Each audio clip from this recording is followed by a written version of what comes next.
మీ business ఏదైనా మీ ఊర్లో promotion చేయాలంటే అది సుమన్ టీవీతోనే సాధ్యం. ఇప్పుడే సంప్రదించండి.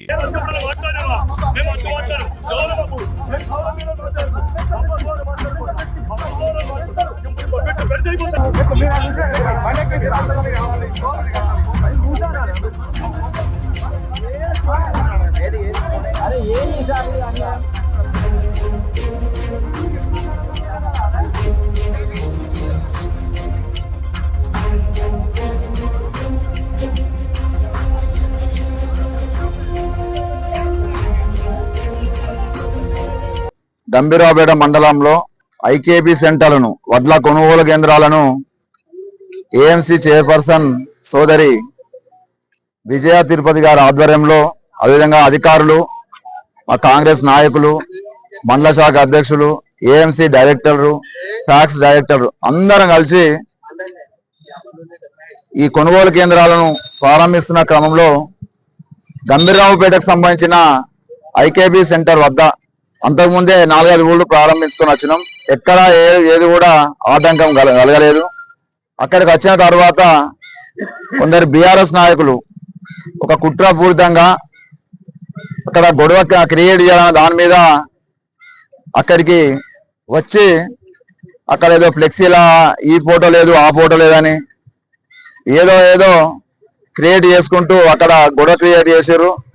ఆ క్రమంలో మేము ఉంటే అధికారులు చూసుకుంటారని మేము సముదాయిస్తున్న క్రమంలో నోటికి ఏ వచ్చినట్టు అది మాట్లాడుతూ మా కాంగ్రెస్ నాయకుల పైనే బూతులు తిడుతూ దాడులకు పాల్పడుతున్న క్రమంలో అదే విధంగా ఒక మహిళా చైర్పర్సన్ సోదరి ఉండగా కూడా ఆమె పైన కూడా దుర్భాషలాడుతూ అసభ్యకరంగా ప్రవర్తిస్తూ అక్కడ గొడవ క్రియేట్ చేసిన బీఆర్ఎస్ నాయకులు వాళ్ళే గొడవ చేస్తారు, వాళ్ళే అజేస్తారు. మళ్ళా మా మీద కాంగ్రెస్ నాయకులు దాడులు చేశారు, కాంగ్రెస్ నాయకులు అది చేశారు అని చెప్పి ఉల్టా ప్రచారం చేస్తా ఉన్నారు. దీన్ని మేము తీవ్రంగా ఖండిస్తా ఉన్నాం. అక్కడ గుండాగిరి చేసింది, గొడవ క్రియేట్ చేసింది ఆ బీఆర్ఎస్ నాయకులు. ఆ సందర్భంలో మేము ఇక్కడ పోలీస్ స్టేషన్కి వస్తా ఉంటే మళ్ళా పోలీస్ స్టేషన్ ముంగరికే కూడా ఇష్టం వచ్చిన రీతిగా ప్రవర్తిస్తా ఉన్నారు. ఖబర్దార్ బీఆర్ఎస్ నాయకులారా, 16 నెలలు రేవంత్ రెడ్డి గారి ప్రభుత్వం, కాంగ్రెస్ ప్రభుత్వం వచ్చిన తర్వాత ఈ గంభీరావుపేట మండలంలో ఏ విలేజ్ లో కూడా టిఆర్ఎస్ కు కాంగ్రెస్ కానీ అదే బీజేపీ కాంగ్రెస్ కానీ ఎక్కడ గొడవలు జరగలేవు. ఎవరి పని వాళ్ళు చేసుకుంటూ పోతున్నారు. వాస్తవానికి మేము చేయవలసింది ఈ 16 నెలల్లో గతంలో వీళ్ళు పందికొక్కులు లెక్క దీన్ని బాగా పలిచిన వాళ్ళ భర్తం పట్టేది ఉండే, వాళ్ళ భర్తం పట్టగా అరే ఇక వీళ్ళు ఏం చేస్తలేరు అని చెప్పి ఇంకా మళ్ళీ ఇట్లా చేసి ఏమైనా అవినీతి చేస్తున్నాం, అక్రమాలు చేస్తున్నాం, లాబింగ్ చేస్తున్నాం, బ్లాక్ మెయిల్ చేస్తాం అనే ఆలోచనతోని ఈ గంభీరావుపేటకు సంబంధించిన బీఆర్ఎస్ నాయకులు అదేవిధంగా కొందరు జిల్లా నాయకులు కూడా బీఆర్ఎస్ నాయకులు కూడా ప్రవర్తిస్తున్నారు. వాళ్ళ ప్రవర్తన మార్చుకోవాలి. వాళ్ళ ప్రవర్తన మార్చుకోకపోతే తీవ్ర పరిణామాలు ఉంటాయి. కాంగ్రెస్ శ్రేణులు తలుచుకుంటే ఒక్కడు కూడా ఈ ఊర్లే ఒక ఇంట్లో ఈ రోడ్డు మీద ఎక్కరు. ఖబర్దార్ జాగ్రత్త అని చెప్పి సందర్భంగా హెచ్చరిస్తూ ఇంతవరకు మేము ఒక ప్రజాస్వామ్యబద్ధంగా ఒక రేవంత్ రెడ్డి ముఖ్యమంత్రి గారి ఆధ్వర్యంలో అదేవిధంగా సిరిసిల్ల కాన్స్టిట్యున్సీ కేకే మహేందర్ రెడ్డి గారి ఆధ్వర్యంలో మేము ఒక ప్రజాస్వామ్యబద్ధంగా ప్రజలకు సేవ చేస్తున్నాం. గవర్నమెంట్ యొక్క సంక్షేమ పథకాలు అమల్లో ముఖ్య పాత్ర పోషిస్తున్నాం తప్ప ఎక్కడ వాళ్ళ మీద ఇది చేయాలి అది చేయాలని అనుకోలేదు. దాన్ని మీరు ఆసరాగా చేసుకుంటే మాత్రము మా ఓపికను మీరు ఆసరా చేసుకుంటే మాత్రము ఇక సహించాలి అని చెప్పి సందర్భంగా హెచ్చరిస్తూ కాంగ్రెస్ రుచి చూపించలేం బిడ్డ. ఇప్పుడు ప్రభుత్వం రుచి కాంగ్రెస్ సంబంధించిన రుచిని మీకు రేపటి నుంచి మేము చూపిస్తాము, మీ ప్రవర్తన మారబోతే అని చెప్పి ఈ సందర్భంగా ఇప్పుడు కూడా ఈ రోజున కూడా కాంగ్రెస్ శ్రేణులు అందరం మేము తలుచుకుంటే ఒక్కరు కూడా మీరు ఇంట్లోకి వెళ్ళారు, తరిమి పోతాం. ఇదే ఫస్ట్ వార్నింగ్. ఈ 16 నెలల్లో ఇదే ఫస్ట్ వార్నింగ్, అదే ఇది లాస్ట్ వార్నింగ్ అని చెప్పి తెలియజేస్తూ పోలీసులు కూడా గవర్నమెంట్ సంబంధించిన అధికారిక కార్యక్రమంలో వాళ్ళు ప్రోటోకాల్ అని ఇదని అదని వాళ్ళే న్యూసెన్స్ చేసి ఆటంకం కలిగించారు. అక్కడ చైర్పర్సన్ కు ఆటంకం కలిగించారు, వీళ్ళకు అదేవిధంగా ఆఫీసర్లకు ఆటంకం కలిగించారు, అదేవిధంగా మహిళలకు ఆటంకం కలిగించారు. కాబట్టి ఈ పోలీసులు కూడా వారిపైన కఠిన చర్యలు తీసుకోవాలని చెప్పి ఈ సందర్భంగా మేము డిమాండ్ చేస్తూ వాళ్ళు జీర్ణించుకుంటలేరు. ఈ ప్రభుత్వము అరే మహిళలకు ఐకేపీ కొనుగోలు కేంద్రాలను అప్పచెప్పడము, వాళ్ళను ఆ గ్రూపులను ఆ మహిళలను ఒక శక్తివంతులను తయారు చేసే ఆలోచన ఈ ప్రభుత్వం జీర్ణించుకోలేక ఎటువంటి పనులు చేస్తా ఉన్నారు. కాంగ్రెస్ అనేది అభివృద్ధి సంక్షేమ పథకాలతో పాటు ఈ మహిళలకు అదేవిధంగా నిరుద్యోగులకు అనేకమైన కార్యకలాపాలు పథకాలు తీసుకొస్తుంది. కాబట్టి వీళ్ళని జీర్ణించుకోలేక కాంగ్రెస్ పార్టీ ఎదుగుదలను జీర్ణించుకోలేక వాళ్ళ ఉనికి పోయే పరిస్థితులు దాపురించింది. కాబట్టి వాళ్ళ ఉనికి పోయే పరిస్థితులు ఉన్నది. కాబట్టి ఉనికిని కాపాడుకునేందుకు ఈ 15 నెలల కనుమరుగైపోతుంది ఈ బీఆర్ఎస్ నాయకులు, బీఆర్ఎస్ పార్టీ. ఈ నాయకులు అందరూ కనుమరుగైపోతారు. మా రేవంత్ రెడ్డి ఎప్పుడో బంగాళాఖాతం కలుపుతున్నారు.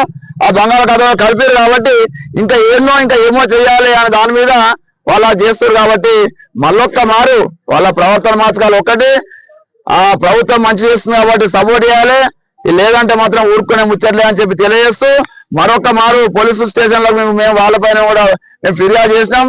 చట్టం తన పని తాను చేసుకోపోవాలి.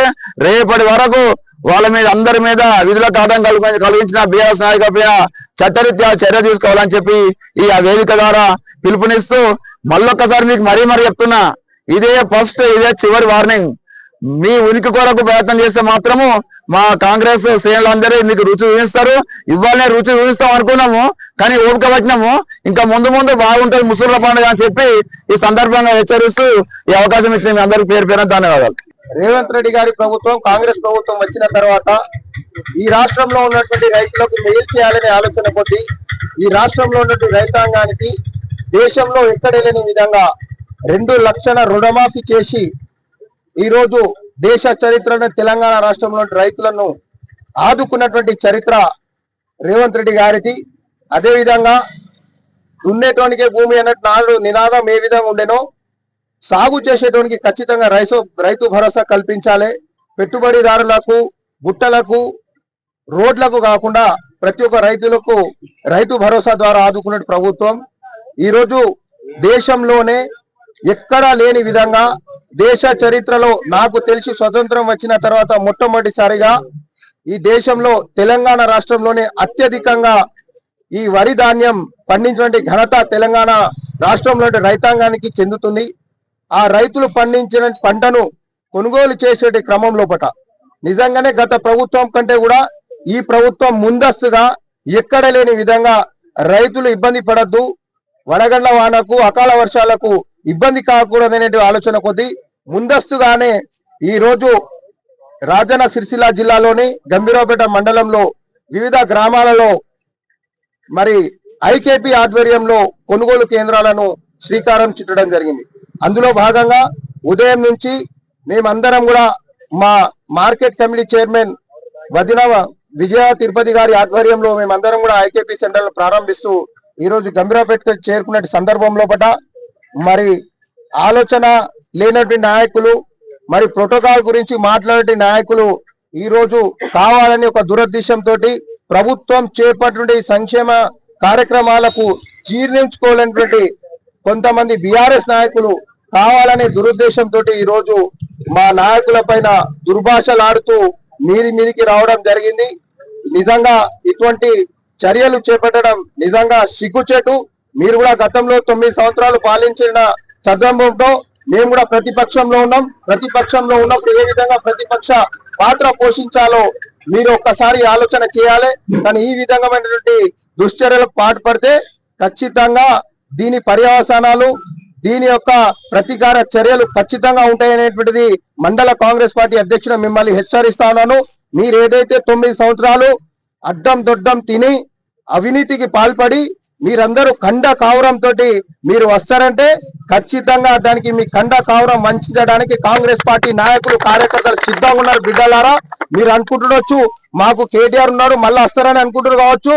మళ్ళా రాసి పెట్టుకొని వచ్చేటువంటి ప్రభుత్వం కూడా రేవంత్ రెడ్డి గారి ఆధ్వర్యంలో కాంగ్రెస్ ప్రభుత్వం ఏర్పాటు అవుతుంది, రైతు ప్రభుత్వం ఏర్పాటు అయితే తప్ప మీరు కలలు కంటున్నటువంటి మేము వస్తాం తర్వాత తడాఖా చూపిస్తాం అంటున్నారు. కానీ బిడ్డలారా, ఈ రోజు ఈ సందర్భం మేమందరం కూడా అధికార పార్టీలో ఉన్నాం కాబట్టి సంయమనం పాటించి మీరందరూ కూడా చాలా సంయమనం తోటి మేము దానికి సమాధానం మీరు అడిగినట్టు ప్రశ్నలకు సమాధానం చెప్పడం జరిగింది. అయినప్పటికీ కూడా మీరు కావాలనే కేటీఆర్ దగ్గర మార్కులు సంపాదించుకోవడానికి, కేటీఆర్ దగ్గర మీ పరపతిని పెంచుకోవడానికి ఈ రోజు చేసినటువంటి దుశ్చర్య. ఇవాళ మీరు కేటీఆర్ ప్రోటోకాల్ గురించి మాట్లాడుతా ఉన్నారు. మీకెక్కడి నుంచి పుట్టుకొచ్చిందాయా కేటీఆర్ మీద ప్రేమ, బీఆర్ఎస్ పార్టీ మీద ప్రేమ? ఇవాళ నేను ఈ సభాముఖంగా మీరు మీ పార్టీలో ఉంటూ మీ పార్టీ కేటీఆర్ కి ఓటేసిరా నేను ఇవాళ అడుగుతున్నాను. మీరు ఆ పార్టీ సొత్తు తినుకుంటా ఆ పార్టీ ద్వారా లబ్ధి పొందినటువంటి ఈరోజు రమ్మరు, నేను రమ్మని చెప్తున్నా. ఏ మస్జిద్కి పోదాం, ఏ మందిరానికి పోదాం, ఏ చర్చికి పోదాం, మీరు ఏ విధంగా బీఆర్ఎస్ పార్టీలో ఉంటూ వేరే పార్టీకి ఏ విధంగా ఓటేస్తారో మీ ఆత్మ పరిశీలన చేసుకోవాలి. ఆ పార్టీ నాయకత్వం కూడా ఒక్కసారి ఆలోచన చేయాలి. కేవలం బీఆర్ఎస్ పార్టీలో ఉంటూ బీఆర్ఎస్ పార్టీ నీళ్లు తాగుతూ వేరే పార్టీలకు తొత్తులుగా మారేటువంటి పనిచేసేటువంటి ఈ నాయకత్వం కావాలని ఒక విచ్ఛిన్నం చేయడానికి, ఒక చెడు వాతావరణం సృష్టించడానికి చర్య చేసిరు తప్ప ఇది బీఆర్ఎస్ పార్టీకి లాభం చేయడానికి ఏమాత్రం సరిపోదు. ఈ సందర్భంగా కేటీఆర్ గారికి ఒక రిక్వెస్ట్ చేస్తున్నాను, ఇటువంటి నాయకులను మీరు ఒక్కసారి ఏ విధంగా పనితీరు వీళ్ళది ఉందో ఒక్కసారి ఆలోచన చేయాలని చేస్తా ఉన్నాను. అదే విధంగా ఇటువంటి చర్యలకు పాల్పడుతుంటే రానున్నటి రోజుల్లోపట కాంగ్రెస్ పార్టీ సైనికులకు అందరికీ నేను ఈరోజు పిలుపునిస్తున్నాను. ఏ నాయకుని మీద ఈగా వాలినా ఖచ్చితంగా మహేందర్ రెడ్డి గారి ఆధ్వర్యంలో, ఆదిశీన ఆధ్వర్యంలో ఏ ఒక్క నాయకుని కాంగ్రెస్ పార్టీకి నాయకుని మీద ఈగా వాలినా ఖచ్చితంగా కాపాడుకునే బాధ్యత మండల అధ్యక్షుడిగా హమీదు, అదే విధంగా మా జిల్లా నాయకులు అనేటువంటి మా తిరుపతి అన్న తీసుకుంటారు, హనుమాన్ అన్న తీసుకుంటారు, మా తిరుపతి రెడ్డి ఇంకా మన చంద్రన్న ఎవరైనా సరే కాంగ్రెస్ పార్టీ నాయకుల పైన ఈగా వాలినా ఉపేక్షించేది లేదని హెచ్చరిస్తున్నారు.